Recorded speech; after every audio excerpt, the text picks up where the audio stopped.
5 steps to find best stocks to invest, because market is very high. Should I invest? What will happen to my portfolio? Should I increase my portfolio? Should I decrease my portfolio? What should I do? I know lots of questions are running in your mind in the last 10 days because of the market, mid and small cap market gone down. So lots of confusions. So you will get an answer in this video. Hi, hello, this is Ganesh Santharu, your stock market profit coach, and author of the book One Page Stock Market Plan. Please check the link in the description to find to purchase my book and know more about it. So what should you do right now when the market is very high and you don't know whether the market will keep on going or it will come down? Because I was in this position for a very long time. Then I thought, let's play the market as it is, and I'm not asking you to invest freshly. Choose the investment based on these 5 important things, because this is what distilled version of what Warren Buffett is investing, what Rakesh Jhunjhunwala is investing.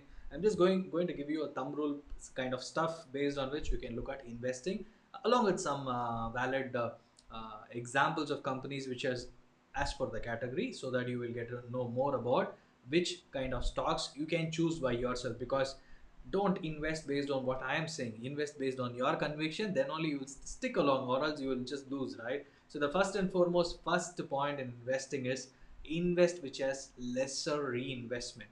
Did you get that?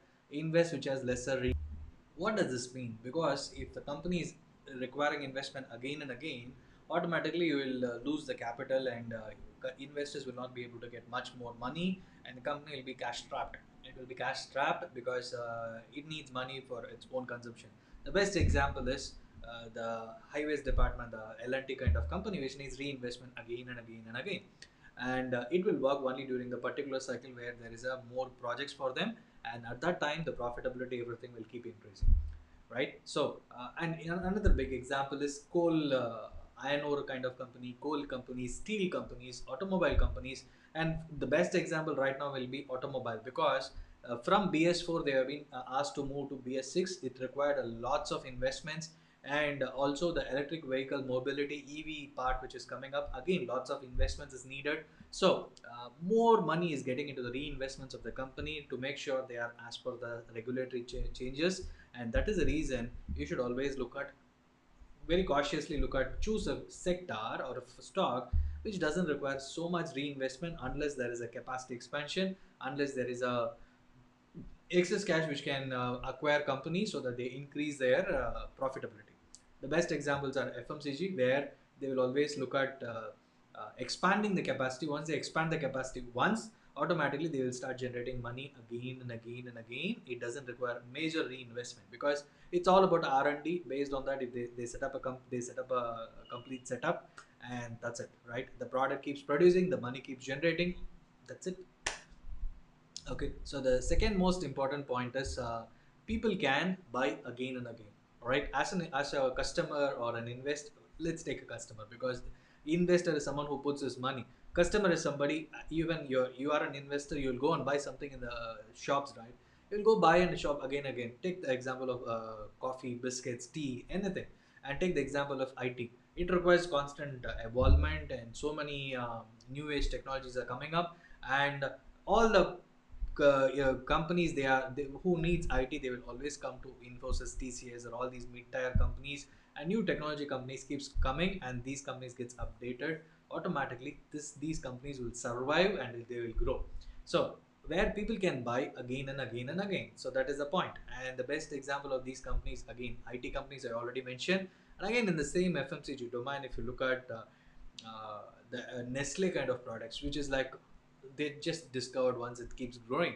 And just take the example of international market is Coca-Cola or Pepsi. It was founded almost 150 years ago. Still the company is running, still it's a cash rich company.